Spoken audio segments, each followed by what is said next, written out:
لذلك إخوتي الكرام، أنا لا أريد أن أطيل على حضراتكم، فلي كلمتان فقط. قبل الكلمتين هناك شكر، وبعد الكلمتين هناك أمل. أما الشكر فأبدأ به لهذه المؤسسة التي جمعتنا والتي تفكر هذا التفكير الاستراتيجي. وكذلك لا يمكن ونحن في هذا البلد العظيم، في تركيا العظيمة التي تقدمت والحمد لله ونهضت نهضة حضارية وإنسانية ومبدئية وأخلاقية، نهضة كبرى برئاسة، أقول أجمل كلمة عندي الأخ، برئاسة أخينا الحبيب فخامة الرئيس رجب طيب أردوغان، ومن يعاونه من حزبه وإخوانه ومستشاريه الذين استطاعوا خلال هذه الفترة الوجيزة أن تنهض تركيا هذه النهضة العظيمة، وفي ذلك حجة لبقية العالم الإسلامي لو وجدت الإرادة الصحيحة. وكذلك الشكر موصول لكل من يدير هذه المدينة الجميلة، رئيس بلدية اسطنبول وكذلك بقية الرؤساء، حيث يدخل الإنسان في إن شاء الله ندخل فلسطين يا فضيلة الشيخ، حيث يدخل الإنسان اسطنبول ويحس بزهو وجمال وجلال وروعة ونظافة وريح طيبة مباركة من خلال الزهور الجميلة التي ازدانت بها هذه المدينة، فله الشكر وله الثواب عند الله سبحانه وتعالى. أما الكلمة الأولى هي أهمية هذا المؤتمر من عدة جوانب. الجانب الأول، هذا المؤتمر يتحدث عن الاقتصاد، والاقتصاد كنا ندرس في الكليات أن الاقتصاد والسياسة وجهان لعملة واحدة، وحينما انهار الاتحاد السوفيتي وظهر نظام وحيد القرن بما تعنيه الكلمة، ظهر نظام واحد وهو أمريكا. قال جورج بوش الأب: اليوم نقول، هذا كلامه في 91، اليوم نقول كل شيء من أجل الاقتصاد. العسكر في خدمة الاقتصاد، السياسة في خدمة الاقتصاد، والسياسات كلها في خدمة الاقتصاد. صح، الاقتصاد هو العنصر الأساسي، وقد لخص الله سبحانه وتعالى أهمية الاقتصاد بكلمة واحدة لم أرها أبداً في أي كلمة من كلمات الإنسان، حتى عند الرأسماليين الذين يقدسون المال. لكن الله سبحانه وتعالى يقول في هذه الكلمة: ولا تؤتوا السفهاء أموالكم التي جعل الله لكم قياما. كلمة قيام في اللغة العربية اسم مصدر، مثل الوسواس والوسواس. الوسواس اسم مصدر، اسم للشيطان الذي يوسوس. الوسواس هي الوسوسة. هناك ذلك قيام اسم مصدر، أي ما يقوم به الأمة. من الذي ينهض بالأمة؟ من الذي يقيم الأمة؟ من الذي يحرك الأمة؟ أي الروح. كلمة القيام بمعنى الروح. فالله سبحانه وتعالى في هذه الآية الكريمة يجعل المال بعد العقيدة والأخلاق، بعد الأمرين، يجعلهما روحا لهذا المجتمع، لأنه بدون المال، ولذلك المقصد المال من أهم المقاصد الأساسية لهذا الدين، لا يجوز تضييعه، بل يجب حفظه واستثماره وتنميته، وكذلك واستعماله في خدمة الأمة، بل وفي خدمة الإنسانية. هذا مؤتمر مهم جدا، ولا سيما اليوم أيضا.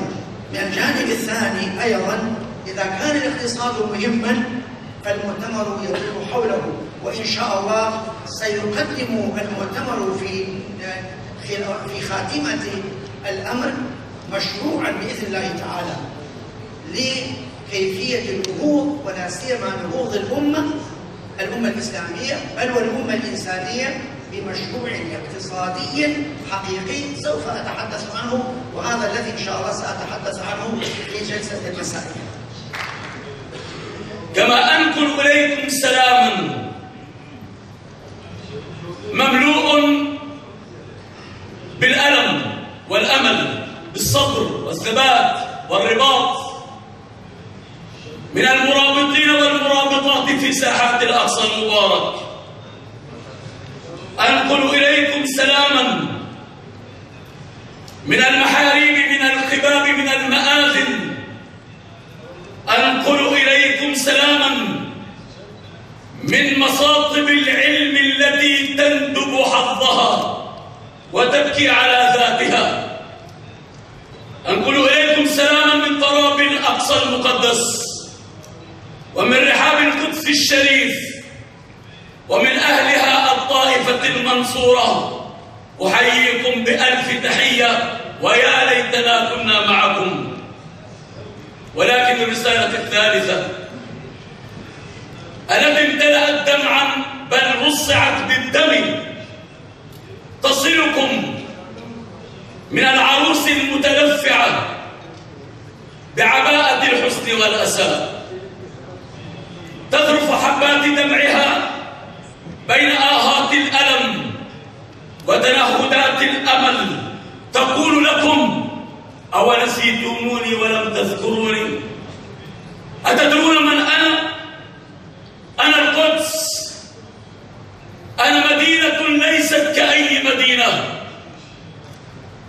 أنا عاصمة ليست كأي عاصمة.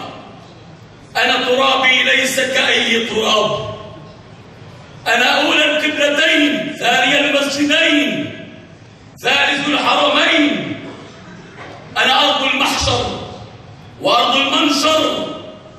أنا أرض النبوات ومهد الرسالات.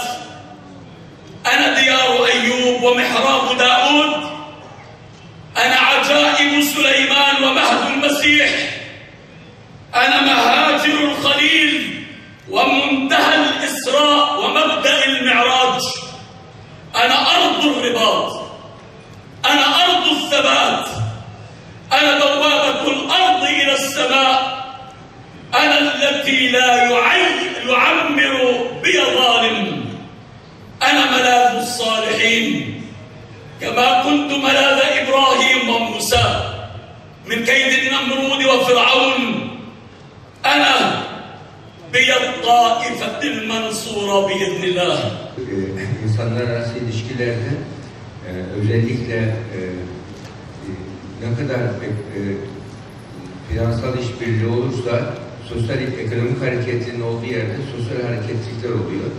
Sosyal hareketliliğin olduğu yerde ilişkiler güçleniyor. Daha sonra insanlar arasındaki o işbirliği bu şekilde oluşuyor. Biliyorsunuz Avrupa Birliği oluşurken ilk Avrupa pazar olarak başladı, ekonomik işbirliği olarak başladı. Daha sonra Avrupa Birliği oldu.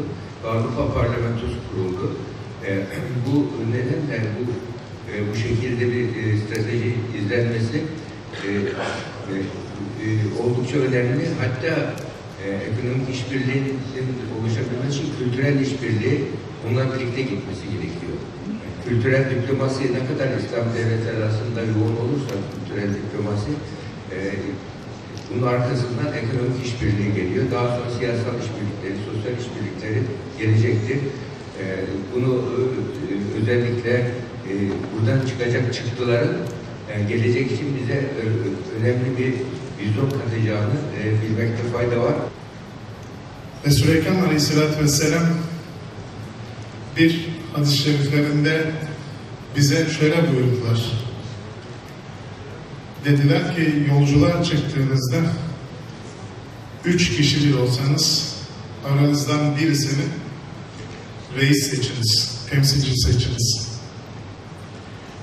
Öylesine ki Efendimiz Aleyhisselatü Vesselam dar bekaya iltihal buyurduklarında yeni halife nasbı yapılmadan cenaze merasimi bile yerine getirilmemiştir.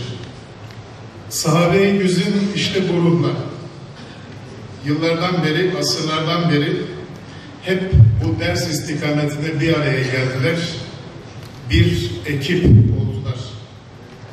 Onlar hep en mühim vazifeyi hayatlarını kendi davalarını bilen seçkin insanlarla bir ekip ruhu içinde ücret zamanında nefislerini unutarak ama külfet zamanında hep ben varım diyerek öne çıkan bir anlayışla bu ümmetin selameti için gayret gösterdiler.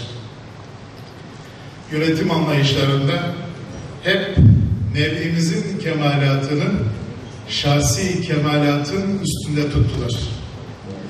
Medine medeniyetinin, Bağdat, Endülüs, İstanbul medeniyetinin ruhu işte budur.